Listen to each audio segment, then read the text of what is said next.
मुख्यमंत्री जी एकनाथ शिंदे साहब, आदरणीय ही उप मुख्यमंत्री देवेंद्र फडणवीस एक्स सीएम भी थे, और एक मुख्यमंत्री बनने का विचार मन में लेकर घड़ी घड़ी आगे बढ़ने वाले अजीत दादा पवार साहब, इन तीनों त्रिमूर्तियों ने विचार विमर्श लगा रखा है, लोगों को सोच में डुबा रखा है। अमित शाह जी को और नरेंद्र मोदी साहब को समझ में नहीं आ रहा कि किसको मुख्यमंत्री बनाए, क्योंकि तीन तिगाड़ा काम बिगाड़ा जो वाला मामला जो है, तीन मौसम जो है, एक सर्दी दे रहा है, एक गर्मी दे रहा है, एक बरसात दे रहा है।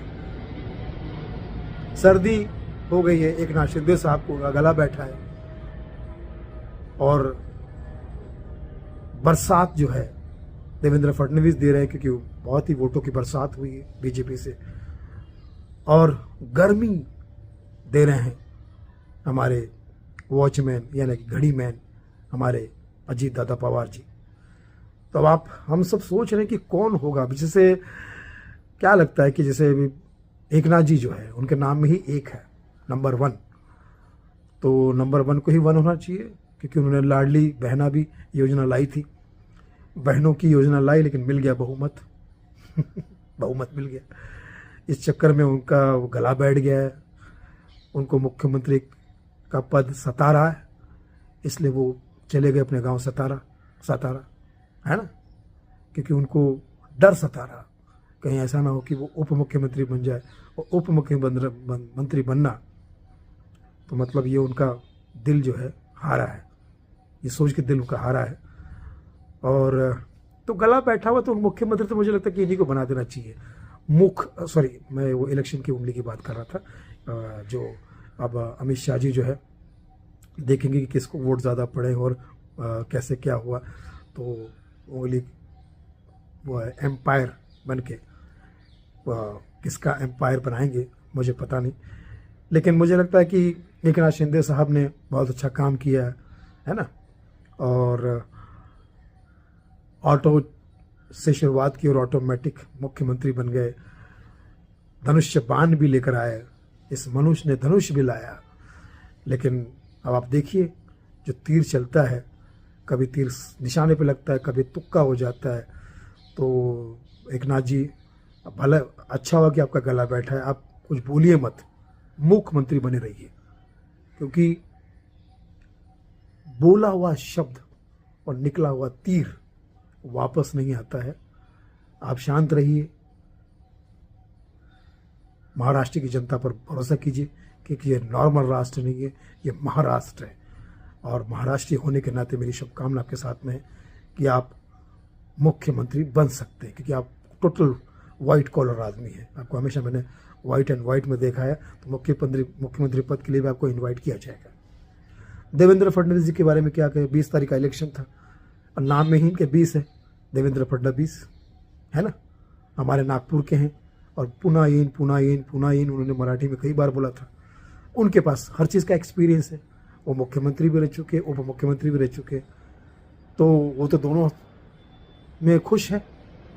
अगर उनको मुख्यमंत्री बना दिया जाता है तो भी वो खुश है, और उप मुख्यमंत्री बना दिया जाएगा तो भी वो खुश है। एक्सपीरियंस पूरा लेके बैठे हैं।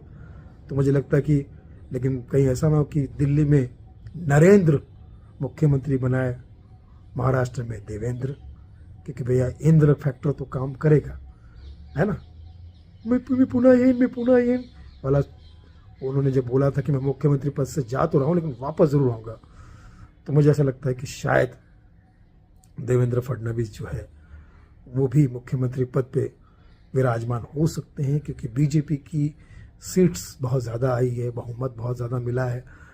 क्या पता चीफ मिनिस्टर सीएम वही बन जाए, है ना, चेयरमैन सीएम वो बन जाए, है ना, हो सकता है। तो भैया देवेंद्र फडणवीस जी के लिए भी बड़े चांसेस है ना, लेकिन उनको भी भरोसा करना पड़ेगा महाराष्ट्र की जनता पर, क्योंकि महाराष्ट्र की जनता किसी को निराश नहीं करती है।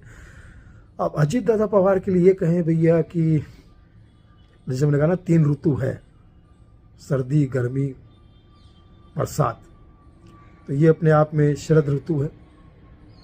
और महाराष्ट्र के लाडले भतीजे हैं ये, महाराष्ट्र के लाडले दादा हैं ये। और अब लाडले दादा से और लाड की बहना वाले योजना से अब देखिए बहन योजना इनको क्या देती है, क्योंकि घड़ी तो इन्होंने पहन ली है। पल पल ये एक ही गाना गा रहे, अपना टाइम आएगा, अपना टाइम आएगा, आपका अजीत सीएम बन जाएगा, अपना टाइम आएगा। और नाम में भी अजीत है ना, अजीत, मतलब इनसे कोई जीत नहीं सकता। पवार है तो पावर का भी है, तो मतलब देखते हैं कि पवार का पावर बनता है या वार होता है।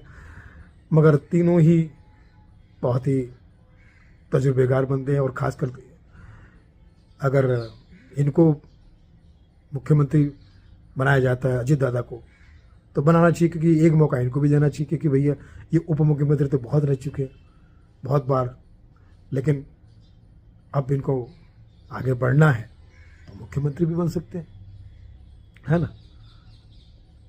तो आगे बढ़ने के लिए इनको मुख्यमंत्री बनाया जा सकता है। और फिर अगर उप मुख्यमंत्री बनाया जाए तो फिर तो ये यूज टू है ना। तो देखते हैं कौन मुख्यमंत्री बनता है थ्रू आउट और किसको किया जाता है थ्रू आउट। बाकी देवेंद्र फडणवीस भी सही है, एकनाथ शिंदे साहब भी सही है। और मुझे तो लगता है कि अगर